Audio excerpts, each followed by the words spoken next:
Nicole. If you knew me in college, I am sorry.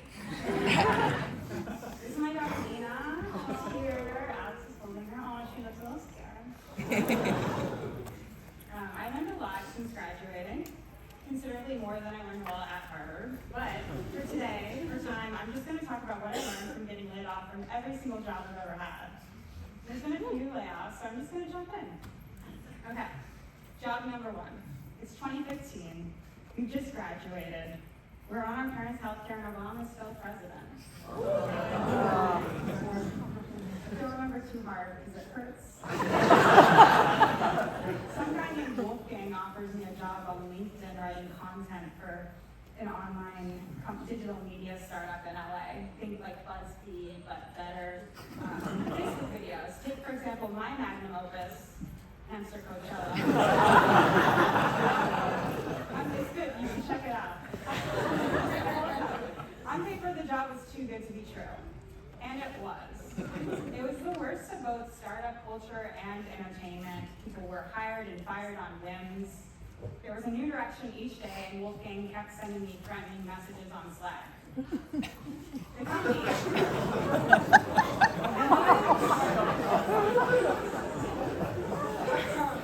was the worst. I guess I already said that. The company, it turns out, had no way of making money. And the entire digital media economy was sort of collapsing around us, so I watched one by one as all the other writers got laid off, and walked around downtown crying and listening to Hot Chip as I waited for my time to come. In 2016. Okay, what I learned from my first job, getting laid off from my first job. Sure. HR in the meeting is always about something. I'll probably lie to HR too about how valuable you are. I was playing it down in our meetings. If the job is positive enough, getting laid off can feel like a birthday. Lots of money and attention. In 2016, unemployment insurance is actually quite livable, which is unhelpful information now. I'm very sorry. My cousin even told me that he read in a listicle that Larry David purposely got on unemployment so that he could write on his own stuff. And I tried doing that, but unfortunately, world events, the 2016 election, made my unemployment, writing, sabbatical more of a crying at the gym. Shout out to Metro Fitness. I know some of you know. But just as I was on the verge of giving up entertainment forever, I landed a coveted minimum wage assistant job at Warner Brothers, buying lunch in the writer's room for a buddy cop comedy. People loved having a Harvard grad taking their lunch orders, and I played into it. I groveled. I worked nights and weekends. I answered phones while taking notes while writing scripts, uncredited, of course. Over the course of 37 episodes, I climbed the ladder of assistanthood from the lowly production assistant to executive assistant to writer's assistant. It was very Devil Wears Prada. So I was shit.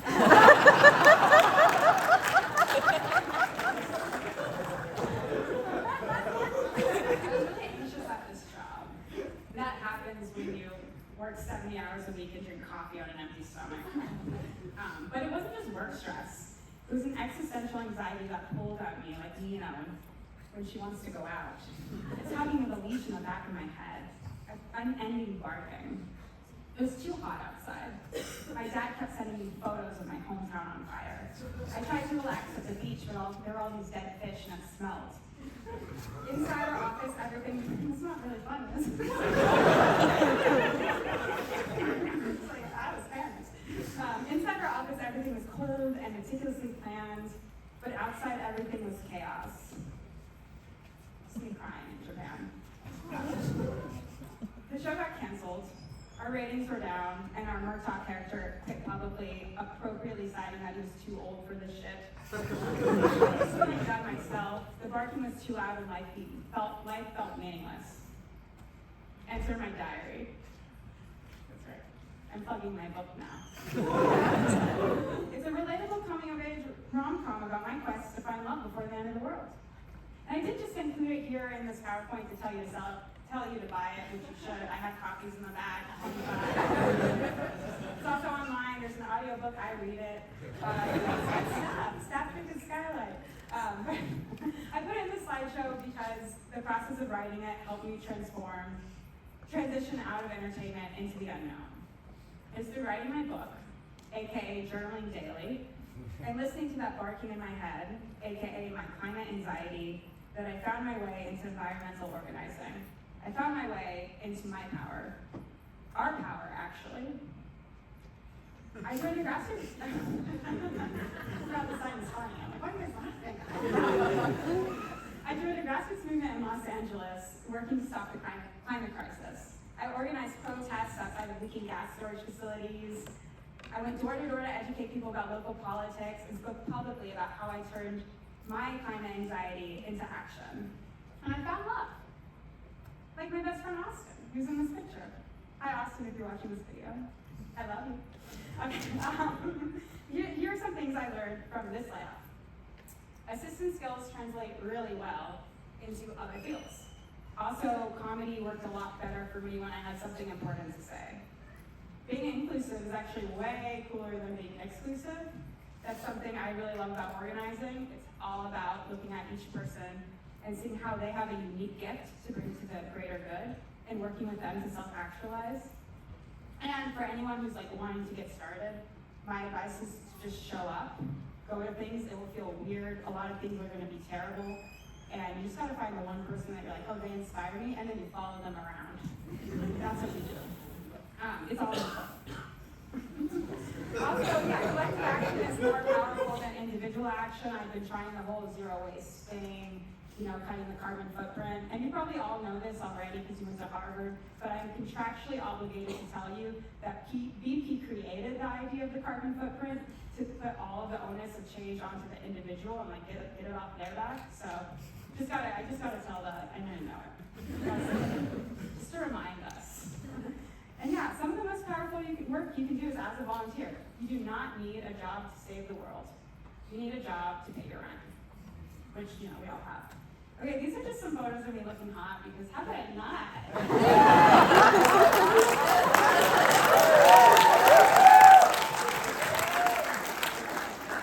Okay, job number 3. I did eventually need real money. I landed a gig at the nonprofit world, working with Sierra Club to phase out oil drilling in Southern California. LA is the largest urban oil field in the country. We have thousands of wells strewn across the city, polluting all these people. It's pretty terrible, and you guessed it, this disproportionately impacts people of color. These are some photos from Long Beach. This isn't Signal Hill. These are really expensive homes too. This is an example, yeah. People are retiring here, and there's wells right next to them. This is Curly's Cafe. Apparently they have good fries. I go here and I get nauseous. You can totally tell. Living next to oil drilling leads to a ton of health impacts, including birth defects, higher risks of COVID, cancer, asthma. It's really, really bad. I could go on and on about oil drilling and how it's bad, but I don't have a ton of time, so you can see me later. You can also listen to this podcast I was on recently with my climate hero, Natalie Kogo. She's so cool. Get more information about the fight to end neighborhood oil drilling. It's still going on. And a cool example of how you can channel your existential anxiety into something really concrete. It's impacting people now. Cool. Yeah, I liked this job a lot. I was working with LA County and LA City to phase out oil drilling. I was going door to door in Long Beach to stop new oil drilling, and I was working with the people most impacted by the work. We talked to them, we made sure they were part of the strategy. That's the other thing. If you want to win, you have to talk to the people most impacted and make sure your strategy comes from the bottom up. And that's not a thing a lot of nonprofits do, just to be candid. We talk the talk, but we don't walk the walk because it's kind of exhausting, but it works. And oh yeah, I dressed up as a turtle at a protest. That was fun. So yeah, it was the best work of my life. Really, really, really winning. And then, I got laid off. Triggering for anyone else. Who here was laid off in the last couple of years? Okay. I don't have my glasses on, but I'm going to say that'll be 70%. Maybe 90? Okay, cool. This is where things get a little intense. The speech is not a talk about how getting laid off is good for you. Because my executive director said that before he announced layoffs, and it did not go well. You don't want them. No, this layoff still hurts. It's not 2015. I have 3 therapists now, and my apartment is pretty expensive.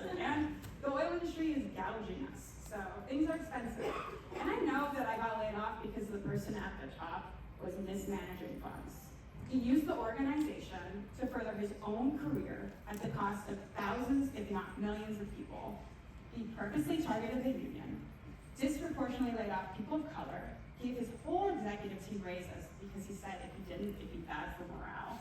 And he modeled his office, which he never used, all while laying off a huge chunk of staff year after year after year. And this at an environmental nonprofit that is responsible for protecting the health of the planet.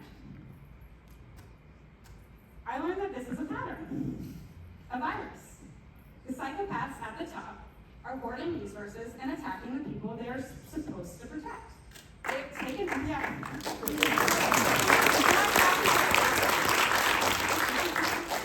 They have taken over the bus, they have driven it into a ditch, and they have lit that ditch on fire.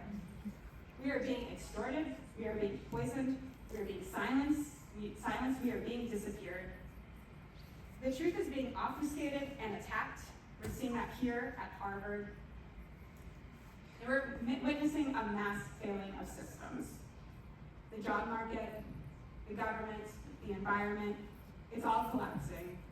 And it's quite unfair that it's all collapsing all at once, and that the people with the power to do something about it are only making it collapse faster. And we know that they want us to be overwhelmed so that they can do more terror, the evils that be. But it's hard not to be overwhelmed. Fizzle cider. This is a caterpillar, the native plant garden I give my neighbors, yellow monarch. Okay. My rabbi says that in time, I'm also, Jewish. I'm going to sit down now. My rabbi's really cool. My rabbi says that in times of crisis, when it feels like we're free falling into the center of the earth, we have to hold on to our roots, to our values. We have to hold on to the things that we believe. Justice, I think. We cannot forget what real justice looks like. Faith, I think. We cannot give up on the idea that things can get better. Community, I think. We cannot let go of one another. I just saw the new Mission Impossible movie. It's pretty bad. Something Tom Cruise said really stuck with me. The entity expects